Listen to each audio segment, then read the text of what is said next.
हर रोज अपने टॉयलेट में सिर्फ फ्लश करने के लिए ही 20 से 30 लीटर पानी वेस्ट कर देते हैं और एक इंसान दिन में एक बार तो कम से कम टॉयलेट जाता ही है। इस हिसाब से आप लोग सोचिए कि हम लोग सिर्फ फ्लश करने के लिए कितना पानी वेस्ट कर देते हैं। और इसी बात को जापानीज लोगों ने समझा और एक माइंड ब्लोइंग इनोवेशन कर डाला। उन्होंने अपने टॉयलेट के फ्लश के ऊपर ही इनबिल्ड अपने हाथ धोने के सिंक को लगा दिया। अब इसे होता कुछ यूं है कि वो जिस सिंक में हाथ धोते हैं वही पानी टॉयलेट के फ्लश के टैंक में स्टोर हो जाता है और उसके बाद उसी पानी को वो लोग टॉयलेट को फ्लश करने में इस्तेमाल भी करते हैं।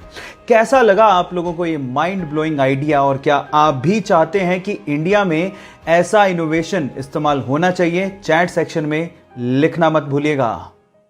क्या आपको पता है कि इस दुनिया का सबसे हल्का सॉलिड मटेरियल कौन सा है? डोंट वरी, मैं आपको बताता हूं। वो है एरोजेल, जो कि 99.8% एयर से बना होता है।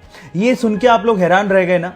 अब आप लोग इसको देख के सोच रहे होंगे कि शायद ये हीट के कांटेक्ट में आते ही मेल्ट हो जाएगा या जल जाएगा या हीट को ट्रांसफर करने लगेगा। तो यहां पर आप गलत हैं। एक्चुअली एरोजेल एक बहुत ही अच्छा हीट इंसुलेटर है। अबे बहुत अच्छा हीट इंसुलेटर है और साथ ही साथ ये हल्का होता है। इसी वजह से नासा इसे अपने स्पेस प्रोजेक्ट्स में मशीनरी को इंसुलेट करने के लिए इस्तेमाल भी करता है। लेकिन इसकी प्रोडक्शन कॉस्ट बहुत ज्यादा होती है। वो है 60 लाख रुपए पर केजी, जो कि सोने की कीमत से भी ज्यादा है। ये इंटरेस्टिंग फैक्ट जान के आपको कैसा लगा? चैट सेक्शन में लिखना मत भूलिएगा। अगर मैं आप लोगों को दो अलग अलग बर्तन में सेम क्वांटिटी में, एक में ठंडा पानी और दूसरे में गर्म पानी भर के दूं और आपसे सवाल पूछूं कि इन दोनों में से पहले बर्फ में कौन कन्वर्ट होगा, तो शायद आप लोग जवाब देंगे ठंडा पानी, क्योंकि गर्म पानी को पहले ठंडे पानी के लेवल तक आना होगा और उसके बाद वो बर्फ में कन्वर्ट होगा, जिसमें समय ज्यादा लगेगा। लेकिन साइंस ऐसा नहीं कहती। साइंस एक्सपेरिमेंट के हिसाब से गर्म पानी ठंडे पानी की तुलना में पहले बर्फ में कन्वर्ट होता है। इस इफेक्ट को एम्पेम्बा इफेक्ट भी कहते हैं और इसे आप घर पे भी ट्राई कर सकते हैं। इस फैक्ट के बारे में क्या आप पहले से जानते थे? और अगर नहीं जानते थे तो चैट सेक्शन में लिखना मत भूलिएगा।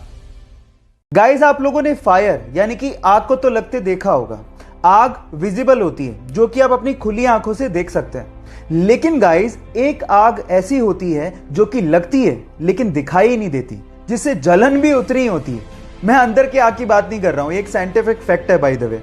इस आग को हम लोग मिथेनॉल फायर कहते हैं, जो कि इनविजिबल होती है। जैसा कि आप इस वीडियो में देख भी पा रहे हैं कि लोग भाग रहे हैं क्योंकि उन्हें जलन हो रही है, लेकिन वो आग दिखाई नहीं दे रही।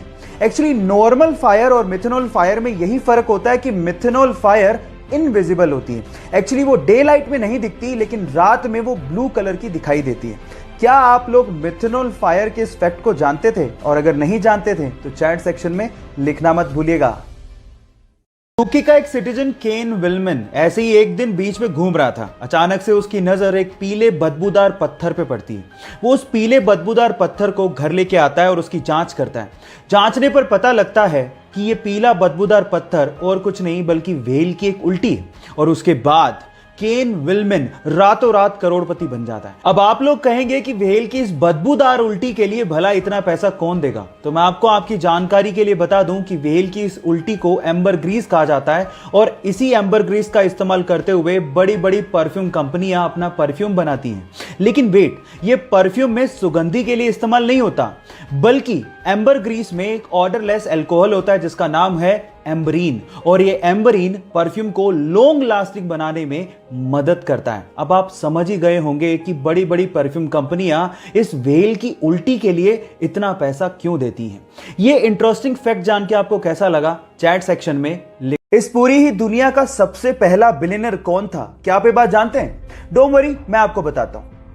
एक मिलियनर उसे कहते हैं जिसके पास $1 मिलियन यानी कि आज के हिसाब से लगभग 7 करोड़ रुपए हों। और एक बिलियनर उसे कहते हैं जिसके पास $1 बिलियन यानी कि लगभग आज के हिसाब से 7,000 करोड़ रुपए हों। और दुनिया का सबसे पहला व्यक्ति जिसने 1 बिलियन वर्थ को सबसे पहले छुआ था, वो था जॉन डी रॉकफेलर, जिन्होंने 1916 में, जी हां आप ठीक सुन रहे हैं, 1916 में $1 बिलियन की वर्थ के आंकड़े को छुआ था। इनफैक्ट बिलियनियर शब्द का इस्तेमाल सबसे पहले उन्हीं को डेडिकेट करने के लिए किया गया था। क्या इसके पहले तक इफेक्ट आप जानते थे? और अगर नहीं जानते थे तो चैट सेक्शन में लिखना मत भूलिएगा।